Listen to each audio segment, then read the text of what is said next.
Hi hello నమస్తే welcome to Telugu one. This is దివేశ్రీ.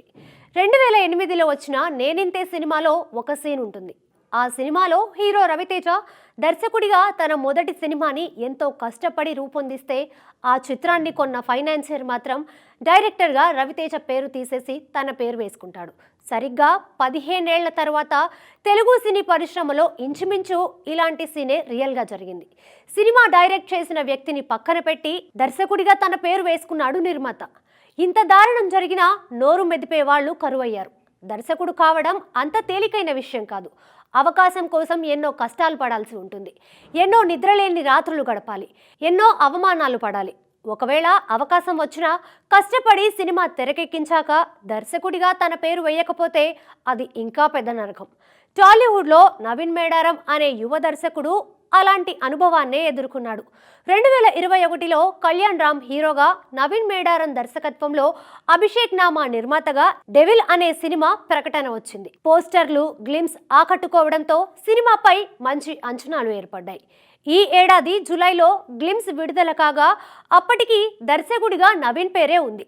గ్లిమ్స్కి super response రావడంతో కళ్యాణ్ రామ్తో కలిసి బిగ్ స్క్రీన్ పై Naveen magic చేయబోతున్నాడని అందరూ బలంగా నమ్మారు.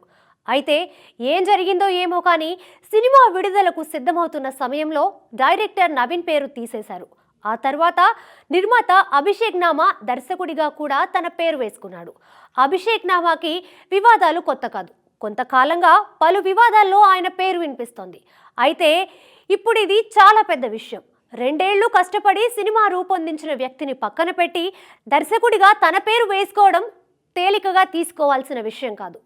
అది ఒక మనిషి కష్టాన్ని, ఒక కళని దోచుకోవడం అవుతుంది. ఇంత పెద్ద విషయం జరిగితే సినీ పరిశ్రమ నుంచి కానీ, హీరో కళ్యాణ్ రామ్ నుంచి కానీ సరైన స్పందన లేకపోవడం ఆశ్చర్యం కలిగిస్తోంది. తెలుగు సినీ పరిశ్రమలో ఉన్న పెద్ద కుటుంబాలలో నందమూరి కుటుంబం ఒకటి. తప్పని నిర్మోహమాటంగా చెప్పే స్వభావం ఉన్న కుటుంబం అది. పైగా ఏకంగా చిత్ర దర్శకుడికే అన్యాయం జరిగితే అతని తరఫున బలంగా నిలబడి న్యాయం చేయాల్సిన బాధ్యత వారికి ఉంటుంది. కానీ నవీన్ మేడారం విషయంలో కళ్యాణ్ రామ్ అంత బలంగా నిలబడలేదనే అనుమానం కలుగుతోంది. కళ్యాణ్ రామ్ తలుచుకుంటే సినీ పెద్దలతో మాట్లాడి నవీన్కి న్యాయం చేయడం పెద్ద విషయం కాదు. కానీ ఎందుకనో ఆ పని చేయలేకపోయాడు. దీంతో దర్శకుడిగా అభిషేక్ పేరుతోనే డెవిల్ విడుదలవుతోంది.